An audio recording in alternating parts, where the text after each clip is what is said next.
don't know why, Matthew, but it's taken me a good probably 15-20 seconds to press the record button there. And I don't know why, but we were literally sat in silence looking at one another, and then we started laughing. And I don't know why it took me so long to press the button, but it did. But now I've pressed it, and off we go. I think it's we were gazing into each other's eyes. We really weren't. Well, I was. Oh, well then I apologise. Would you like me to pause it so I can gaze back? I want you to gaze into my eyes. I'm doing it right now. Right now. I'm doing it. Can you not see? Open your eyes. Hello, Matthew. Hello, mate. How are you? I'm very well. We nearly didn't record today, did we? Because of children. Kids. We both had issues with Kids. With the kids, yeah. Our own kids. I think we should point that out. That's very important to mention. Yeah. One of mine did not want to go to bed, and one of yours is a girl. Well, I mean, awkward. I wasn't going to mention that it was both girls, but yeah. I've got a very headstrong one, and she knows what she wants, and she likes to get it. You know. Do you think you're just under the thumb? Oh, completely and utterly. She's a real daddy's girl, and I'm massively under the thumb. Yeah. The fact I've got this. And how old is she? She's 7. The fact I've got this really great beard is all down to her. Yeah. I don't think we should talk about the beard. Oh. In fact, I saw a photograph. It came up on a memory a year ago, and yours was particularly short. It does go through stages, and because kept short, then it just doesn't get cut for a year, and then randomly one day I'll whip it back off again. And Alan, that's fine. That is fine. You're allowed. You're an adult. I'm a grown up. If I want to have a long beard, or if I want to go along with the fact my daughter thinks I should have a long beard, then that is fine. I think the problem with that is I had a bit of a bet with another town crier, and I had a long beard, and she only really knew me with the big beard, so when I cut it off, she wasn't very happy, Matthew. She didn't speak to me for about an hour, and the first thing she said to me afterwards, she said, Daddy needs a big beard. And I always promised Where's she from? Jamaica. Huh? I always promised her I would grow it back, and I've done that, Matthew. Well, you're a man of your word. And if that makes me a terrible person, terrible man, or a terrible father, then guilty! Not sure what that was, but please don't ever do it again. What I'm going to do, Matthew, is I'm going to go into my now perfected, I think, little spiel. So, ladies and gentlemen, boys and girls, welcome to Shut Mouth Talk. It's me, Alan, and it's him, Matthew. We are an interactive pod. We need your ideas for topics, questions, stories. We need requests for advice or responses to anything we say. And you can email us at shut.mouth.talk@gmail.com or direct messages at either YouTube, Facebook, Instagram or TikTok, where we can be found at Shut Mouth Talk, Matthew. Did you know all that? Have you memorised that yet? Sorry, who are you? My name's Alan, and I'm a co-host on a podcast called Shut Mouth Talk. You might have heard of it. Apparently, Alexa has. Yeah, I actually, this morning, kids were sat having their breakfast, asked Alexa to play the recent podcasts. And the one that she picked was ours. Do you know what? I've always liked Alexa. She gets a lot of grief in our house as Alexa. She's got Spit it out. Impeccable taste. She really I has. believe so. I just wanted to say, whilst we've just gone back on kids there, I adore my kids. They're the most precious thing to me in the whole wide world. I love them with all my heart. I feel like there's a but. No, I'm just saying, it just seems Fine. a bit of a shame that we nearly cancelled tonight because both of us had issues with kids. I'm glad we're here because it's cheered me up no end within minutes. We just said before we started that an hour ago we were both in a bit of a shitty mood. We jumped in the car. Here we are. We've been singing songs. We had a nice little dance. You did an exceptional jump. It was one of the best jumps I've done recently. I've not seen a jump like that. It was a solid 7.3. I do think we need to have some recordings of your jumps because they're like nothing I've ever seen, Matthew. Easy, mate. Well done, mate. You can't teach that. I'm going to shake your hand. Thank you. Well done. The support is, Just don't get complacent. Keep it up. Keep practicing. And maybe, mate, one day you can enter the World Jumping Championships. Well, on about entering things. I've entered the ballot for the London Marathon, Alan. Why?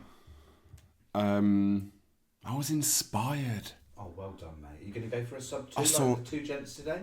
I mean, that is just insane. Yeah. And there was 2 of them that did it as well. I think, what was it? 1:59:30, wasn't it? 30 seconds. Not just under 12 hours. It was 30 seconds in. When I was running, there was many talks about times for stuff like that, and not once did I think I had anyone think that it was physically possible under race conditions. If it was, I think Kylian, not Mbappe, what's he called? Cable or something like that, wasn't it? I can't remember his bloody name now. Really, really talented runner, and he did it. See, you've done it this week. We need to get new coasters. Very good. At least that's 1-1. The next person to do it has to do a forfeit. Fine. But yeah, he's done it under on a treadmill in perfect conditions and all that, and that's fair enough. But in race conditions, on the streets of London, that's another thing completely. And the fact he's done that is incredible. So what's that working out at a mile? Oh, you're looking at about 4-minute miles. That's I can't get my probably less than that. I can't get my head around that. I will look it up. I'm not sure. I'd have to find They interviewed him straight after, and it was just like he'd just. Well, he'd only been out there a minute compared to everyone else. I once heard an elite marathon runner. He was talking to someone, doing an interview, and some questions from the audience. One of the audience members was saying, "Oh, but you're so fantastic. It took me. My last marathon was 4.5 hours, etc." And this runner actually turned around and said, you inspire me, to do that marathon in that time. He said, I don't think I could stay out there that long. And I thought that was brilliant, a complete backhanded compliment. Thanks. But it made me laugh. Well, yeah, so I just signed up. I thought, why not? I've been doing a bit more running. My fitness is... Well, I think that's possibly what I needed as well, rather than just going out and doing the odd 5-10k here and there. If I've got something to work towards, then, Do you not think you should have, maybe tried a half first? Well, I will do between now and next year if I get in. That's the ticket. Eh? And I have said to you, you could train me. Yeah. I mean, I've done a dozen marathons or ultras, so I've still got the knowledge in there, even if my gut and moves deceive me. What have I told you before? They're wonderful moves, yes, I know. You can stop touching them now, though, please. I don't think I said that. They're getting very sore. You're perfect, Alan. Oh, just mate. The way you are. That's very kind of you. But yeah, I've got good training plans, and I'm sure they would work well for you.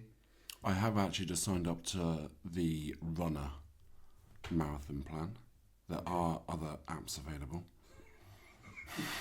Yeah, there are. Because I thought if I don't sign up to one, I'm just going to be like a bit... Well, you signed up to one and paid for it, or...? You can do a paid plan with it. The one that I've done just the free one. Oh. But there's plenty out there. I think you can get plans that you don't need to pay for.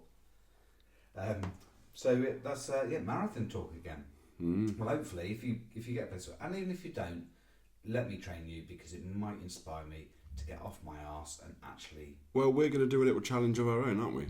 Yeah, we are. We've not mentioned this one yet. I don't think we have we? All right. Go ahead. We Tell them. That next year we wanted to do the Three Peaks Challenge. A twist on the Three Peaks. Yeah. So it's 2 times 3 peaks. So you've got your conventional Ben Nevis, Scaffold Pike and Snowdon in a day. Yeah. And then on the way home, we're going to climb the 3 peaks in Cornwall, which is Bronwanelli. Yes. Because I'm not saying it's a filthy English name. Mm-hmm. So you can if you want. Just humour me. Showery Tor. I beg your pardon. And Rautor. So, I mean, they're nowhere near as hard as the other 3. And but on the back of... They're all very close to each other as well. Which is perfect. But doing those on the back of the normal 3-peak challenge... Oh, yeah. It's not going to be the easiest thing after we've just driven essentially from Scotland. Well, we have, and then climbed 3 mountains in the way. So yeah, why not? Well, we've been saying we wanted a little challenge. We could do with some probably bit of training for that as well. This running training will help. Yes, of course it will, Alan. It will, Matthew. Yeah, go on. No, after you. I was going to change the subject completely, so if you've got anything else to add... Do it, change it right now. Do it now or forever. Run with it. I was going to ask if you wanted a topic for today. Like the chocolate bar? No, like something to talk about, like Fine. like we do every time. Fine. Hit me with your topic, Alan. What, the chocolate bar? No, I just like a subject we were going to talk about. Oh, okay. Well, the topic this week... Oh my God, I can't speak tonight. It's late at night again. It really is. We're going to have to stop doing them late at night. We're going to have to stop doing that. The topic this week, Matthew... Yes. ...is childhood memories. Who are you? You've known me since your childhood. So come on then, off the top of your head, what's your first childhood memory? Well, the first thing that comes to my head is my earliest childhood memory, and that is at school, which is the old grammar school in Foy, which is no longer there now. I was part of the last group of children to go there. I was only there for 1 year whilst the new primary school was being built, which is still in use today. It is. And interestingly, as a side note, the bell I use as town crier is from the old grammar school. You can't help yourself, can you? You've always got to try and get it in somewhere. You slipping your bell in, it's becoming a habit. If I've got an excuse, I'm going to slip it in, Matthew. You know that about me. You've known me for many years. But yeah, my first memories from the old school, and I'm kind of stood not far from the entrance, looking back towards the entrance. And I think I might have been upset because my parents had left me. It might have even been my first day. And then I did loads of maths books and I was happy. That's pretty much my first memory. But I can remember the layout of the classrooms and stuff. My first memory of school was I remember my mum dropping me off for my first day, and I was incredibly upset, Alan. I bet you was. I think most kids are, aren't they? Yeah. I was a bit of a mummy's boy as well. It's almost like I'm never going to see him again in one way, in a kiddie's head when you're that young. Well, I did the only thing that I thought was, the best thing to get me through that day until my mum came back to get me. I slept. You went to sleep? I had to sleep, Alan. Oh, and you woke up and your mum was there. I thought, well, I know. She came back. I'll do this every day. Yeah. And actually, I remember my mum saying that she sat on Hanson Drive and read a book until it was time to come back and... She didn't even go home? She didn't even go home. How long was she there for? I think it was like one of those, more like a settling in session, so I was only there for like 2 or 3 hours. Oh, okay. But yeah, I just thought, you know what? I'm a little bit sad. I'm going to have a nap. Do you still use that these days? If you're a bit sad, will you have a little nap? I do all sorts, Alan, when I'm a bit sad. Do you want to delve further into that? I think we'll stick with it, napping. It's funny though, talking about schools and childhood and stuff. I quite often, without even realising it, a lot of the time, I will daydream, and I'm in a place from my younger years, especially my childhood, especially at school, whether that's my secondary school when I lived in Surrey, or whether it's the primary school when we first moved away from Cornwall. But I'll find myself, and I could probably draw you a blueprint of these schools. I mean, it's not going to be 100% accurate, but it'll be... Well, I'd like it to be. Well, I'm no architect, Matthew, but I think it would be more accurate than is reasonable for someone who was there for a couple of years and actually was a kid. But yeah, I find myself thinking, and I'm wandering through these corridors, like daydreaming, but I'm in these places that I was a kid when I knew them, and that was what? I don't know, 35 years ago? That's a long and time ago. I still do it now, and I find myself, and I bet I do it a lot of the time, I don't even realise I've done it. Is that weird? Do you ever do stuff like that? I do stuff like that, yeah. Where do you find yourself if you do stuff like that? I always find that I go back to, which is funny because I'm originally from Skipton, North Yorkshire. Lovely. And we moved down here when I was 8 months old, so I don't really have any memories at all from living back in Yorkshire. How have you still got the accent? Oh, Alan. Now then. I practice daily, actually. You sounded just like Philip then. Oh, now then. But whenever we used to go back to see family, we lived on a place called Westmoreland Street. Say that again. You heard. And I'm not sure I did.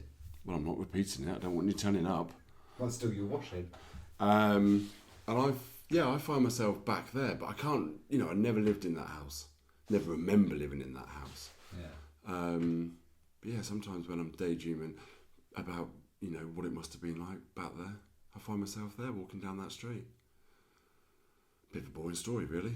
Not really. It was a perfect answer to the question I asked, really. Yeah, but I suppose it's unusual though because I don't have any memories of it at all. Not actually living there, just going back, for holidays and seeing family. But yeah, there we are. It's funny, isn't it? What about other childhood memories? So I mean, again, the things that come to my head when I think childhood memories is like the woods I used to play in with my brothers, and we used to ride our bikes. It was almost like a 400-metre track, but in the middle of this wood there was like a glade area with trees on one side, and then around the other side of the trees there was a track, so you could kind of use it as like a circle.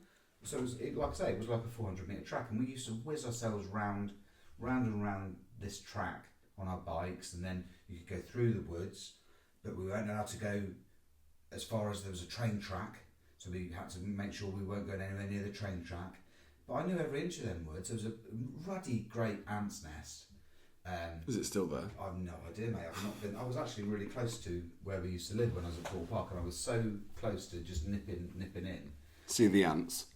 Not even to see the ants, Matthew. Just to show my boy where I used to live, and maybe have a little wander through them woods anyway. But it was a long journey as it was, Matthew. I don't think Rex would have been interested in a glade that I used to ride round when I was younger. Well, maybe not now, but I'm sure in years to come. Because I think that's one of the things that, like, when Mum and Dad used to take me back to Yorkshire, when I was a kid, I was like, it's a bit boring, this.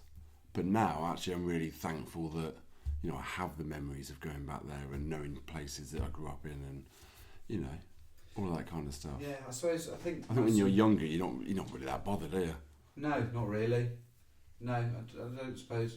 Rex has got no real ties to there apart from the fact I lived there well before he was born.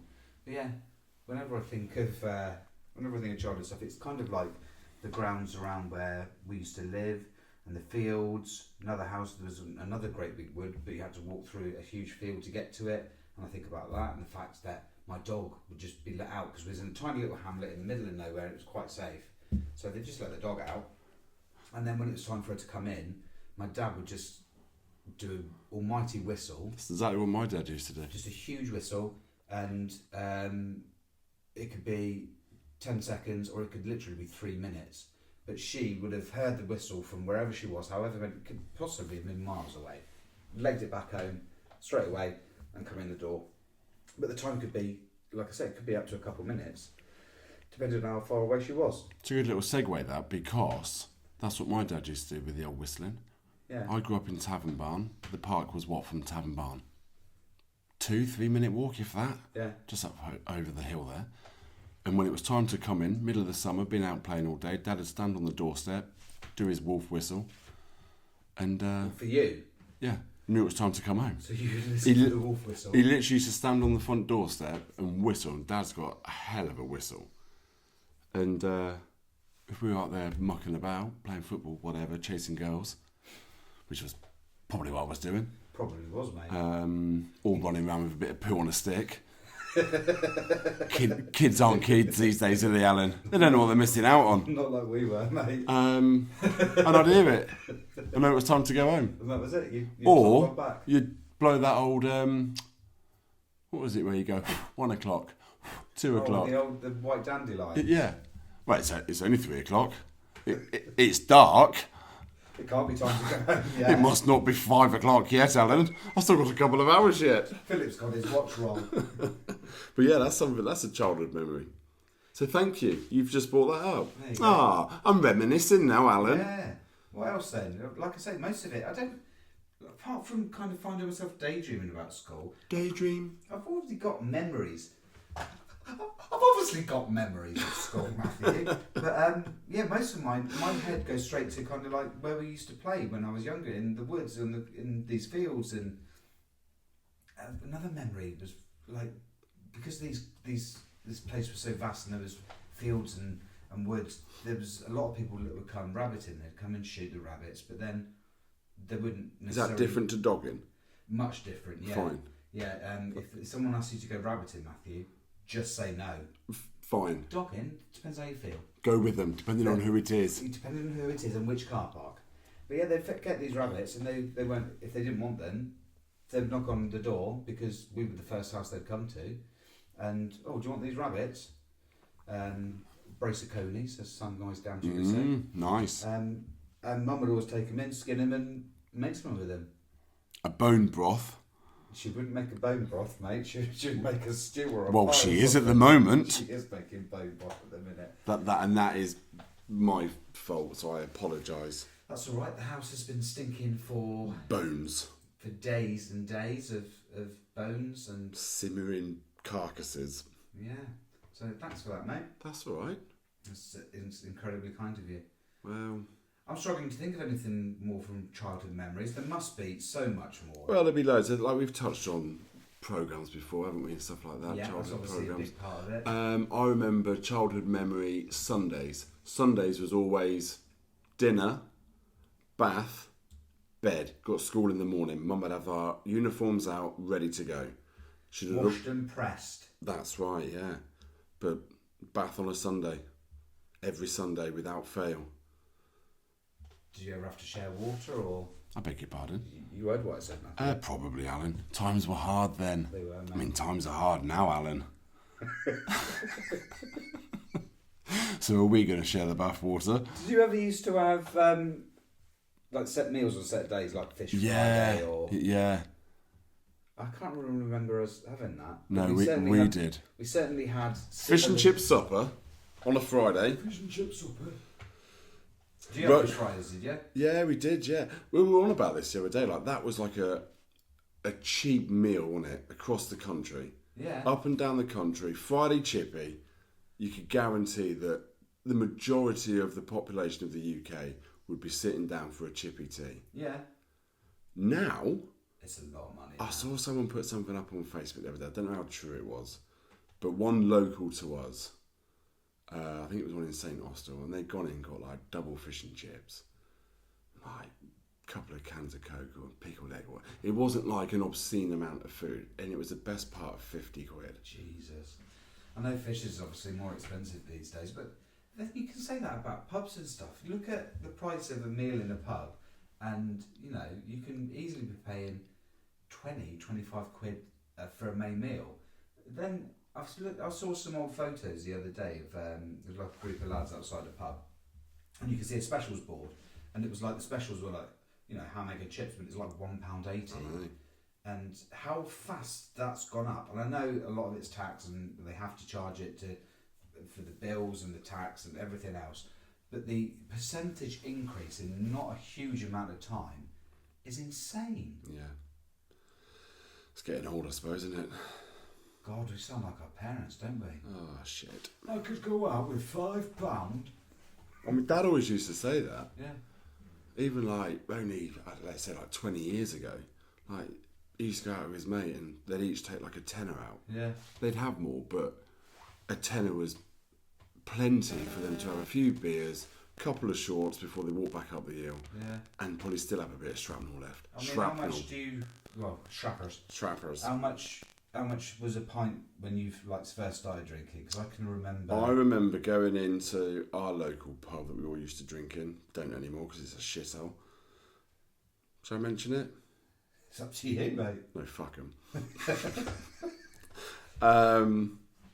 But at Tetley's, used to drink at Tetley's just because my dad did. Yeah. It was kind of like the thing that you did, wasn't it? What's your dad drinking? Well, he's having a Tetley's. Fine, I'll have one as well. My first pint with my dad was a Wadworth 6X. I Wow. don't think I've ever seen him drink ale. I don't know why the hell we ended up. But I love ale, and I will quite happily drink an ale, but I don't know why that was our first Well, pint a together. pint of Tetley's, I think, and I could be completely wrong with this, but in my head I've got it was like £1.90. Yeah, well, when I first started drinking, there was Cornish Coaster, which Cornish was an ale. Coaster, that was yeah. £2.10, and a pint of Doom Bar was £2.30. And your offers back then, your happy hours, £1 a pint. Pound a It was always pint. £1 a pint. Yeah. That was a happy hour, and most places did one. Normally between 4 and 6 in the early afternoon, early evening, late evening. That doesn't make any sense. It made perfect sense to me, Alan, and that is fine. What I'm trying to say, Matthew, is it's not between 4 and 6 in the morning. That would have been ridiculous. But yeah, everyone would have an happy hour, but it was always £1 a pint. In fact, I remember a place I went to, I think it was in Lincoln, and it was all kind of to do with stocks and shares. And every 15 minutes or so, they had this great big board, like a stocks and shares would have. All the prices would as they do. Do that again. And the prices would change, and you look and you say, all right, what's cheap now? Oh, shot of vodka, 43 pence. I like that. So everyone would then go and get a vodka and coke or whatever. Then it'd go again. Stella, 99p. Do it again. So then everyone would go and get a pint of Stella. I mean, you'd get fucking arsehole, Matthew. And you'd be definitely mixing your drinks, but it made for a very cheap night. And actually, just down the road from there... I can tell you're getting excited by this. I mean, I was young, probably not a child, but another one was literally a bar called Trebles for Singles. That was definitely in Lincoln. And whatever you ordered, oh, I'll have a Jack and Coke, they would literally pour you a treble and charge you for a single. That was the whole idea behind this place.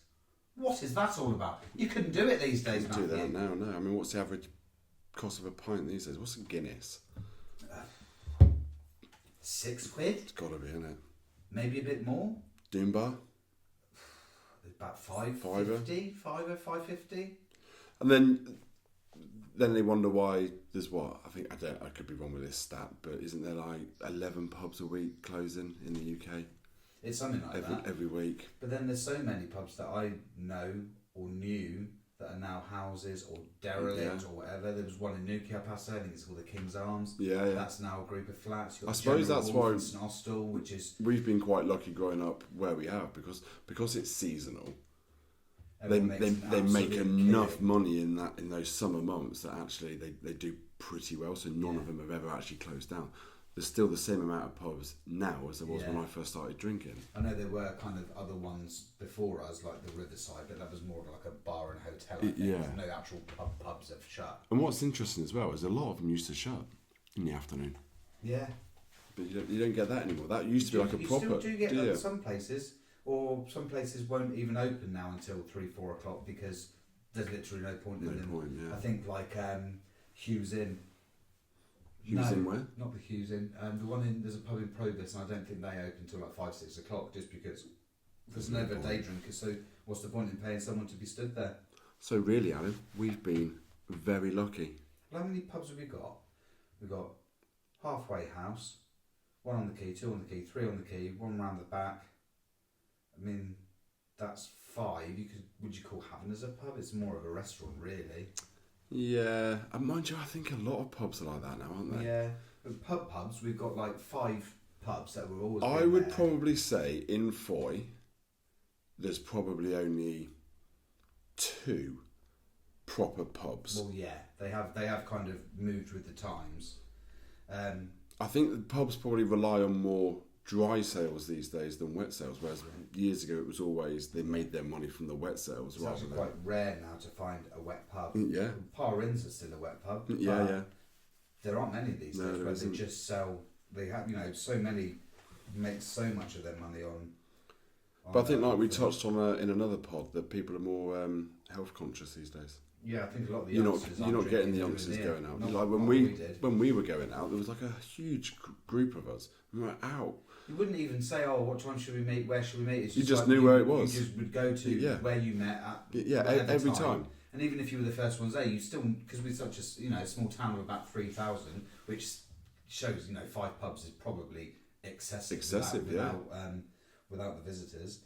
But yeah, you know, if you were on your own, it wouldn't matter because you knew every bugger in the town anyway, so you could chat with whoever for however long until your mates turned up. Yeah, I like that this chat has started with childhood memories, and it's led us to the pub.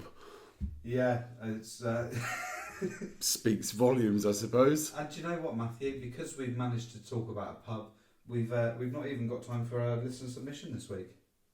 I mean, I think this is already becoming the longest pod we've done so far. I feel like we've waffled on a little bit. We have, but I don't quite know how it's gone from childhood memories to pubs, but... It did.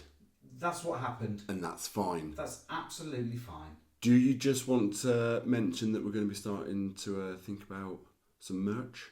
Oh yeah, you can if you want. Well, you've been spearheading that. So Well, we've been looking at it, and you've put a few feelers out, and people seem to be keen. the guys I've spoken to have said things along the lines of, "Yeah, I definitely." Yeah, have one." the few people that I spoke to have said, "I'll have a hoodie, I'll have a mug." Well, the beauty of it is, Matthew, these days you can design these things, have them on a site, and then made to order. So if people want them, fantastic, they'll make them. If they don't want them, that's fine. That's fine. Nothing's going in the bin. You don't have to buy one. We did briefly discuss doing a calendar, didn't we, Alan? Oh yeah, I forgot about that. And what item of clothing had we discussed wearing? Well, the Paddy Power pants. The Paddy Power pants. Yes, I got a pair of Paddy Power pants, Matthew. I've seen you in those pants. And yeah, I mean, I will not be buying that calendar. oh, well, it's hardly worth doing then, is it? And on that bombshell, Goodbye, everybody. take care.